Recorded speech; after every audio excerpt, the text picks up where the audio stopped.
What up guys, today I'm going to give you one quick tip for every boss in Sunwell Plateau.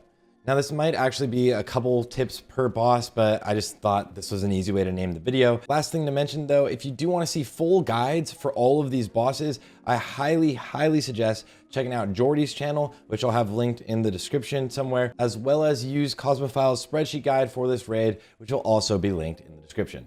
That being said, let's dive right in. Okay, so Kelgos, the first boss, is actually one of the easier bosses in this raid.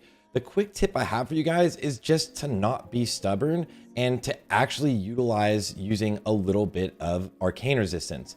I would suggest having about 150 on every player, and that is while buffed. Use the cloak and maybe use 1 or 2 offset items, and it will greatly reduce your deaths during this fight. Another thing to note is that most of the deaths are actually probably going to be from portals spawning on top of you while you're up top after fighting Kelgos down below and coming back. Now you really want to spread out when you come back up to the Kelgos phase, so make sure you don't tunnel vision and instantly start attacking the boss from wherever position you're at. Also, if you plan out where your groups are going to go beforehand, you can kind of stack them up until about 10 seconds left on your exhaustion debuff so that you know that none of you guys are going to explode on each other, and then when you spread out you can actually not blow each other up. This is harder to do in practice than in theory because a lot of times you're not paying attention to when you have about 10 seconds left on your debuff, but if you use some weak auras, this is really helpful and it could help you push through beating this boss. Straight on to Brutalis, you can utilize a couple items that are a little bit cheeky that are going to help you with this fight.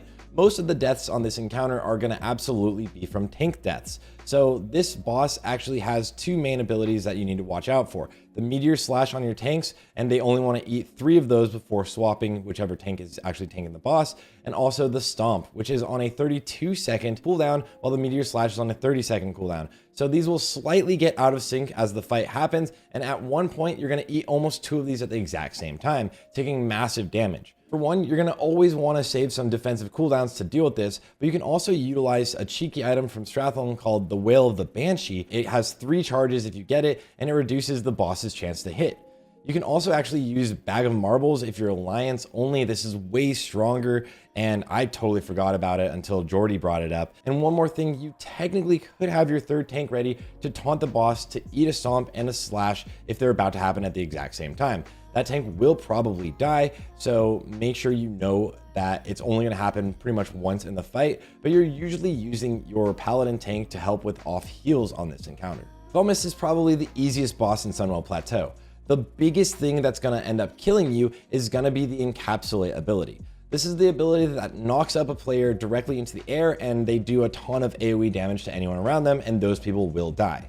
My biggest tip for this fight is that the second Kelgos turns and faces your group, whichever group you're at, because he turns and looks at the group before he casts the encapsulate ability on the target, then you instantly want to start moving and run away. Do not finish your cast, do not sit there and try to out heal it, you will die. So just instantly run away. This is the one mechanic on this fight that definitely kills the most people and wipes the most raids. If you can deal with this, you will kill the boss. It's a very simple fight as long as you move away quickly from the encapsulate. On the Eridar twins, there's a couple more cheeky items you can utilize to actually help you defeat this encounter.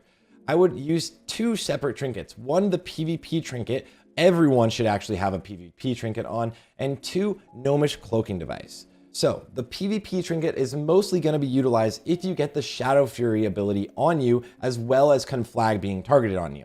The biggest thing to kill anyone or any of the raid groups in this fight is the conflagration going out within the raid. And that's a 3.5 second cast where you have to move away from everybody else. Now, if you do also eat a Shadow Fury at the same time as you're running out, you will be stuck within the raid and you will wipe everyone. It doesn't happen every time you deal with this encounter, but it does happen from time to time.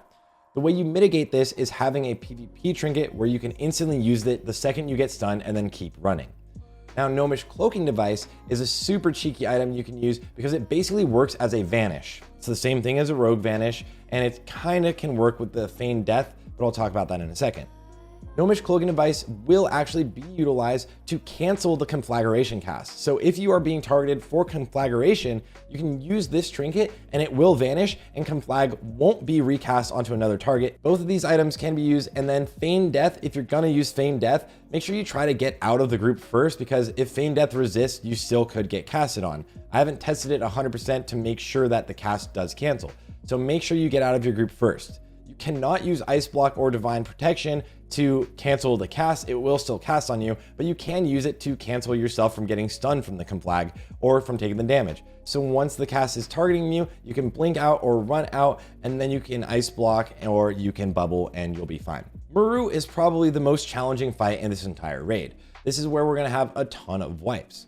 One thing that's going to help you out a ton from my friend Jordy again is actually for priests to have a threat reduction talent. They go 3 of 5 into threat reduction and take it out of their improved fortitude. This means shadow priests need to buff fort for the raid, but it's massively helpful on this fight because you do start building threat the second the ads spawn before they even run into the room. So healers that are pumping heals in phase 1 are going to have way more threat than tanks can overcome, and the ads are just going to run through and kill the heals. Next tip is that you want all of your warlocks to actually enslave one of the void spawns that spawn after you kill one of the big void walkers. You always want to enslave these and have them enslaved at all times because they have massive damage during this fight. With that, you do now have to control your pets though, which is something that is really intriguing on this fight for also hunters. Make sure you have mouse over attack macros so that you can send your pets either towards the boss or onto the humanoid mobs, because there's a massive amount of AoE damage that happens on a couple of the different mobs, including Meru, throughout this fight. If you're not using mouse over macros, you will absolutely have your pet die and you won't be able to min-max. This is again for both hunters and warlocks now that warlocks are enslaving a demon. For Kiljaeden, I have a couple easy tips. Whenever he transitions at either 85%, 55%, or 25%, make sure you're not using any AoE abilities, because he will spawn images of a random player above their head, and if any of your AoE abilities hit one of these, you're actually gonna get aggro before a tank gets aggro, and you will die.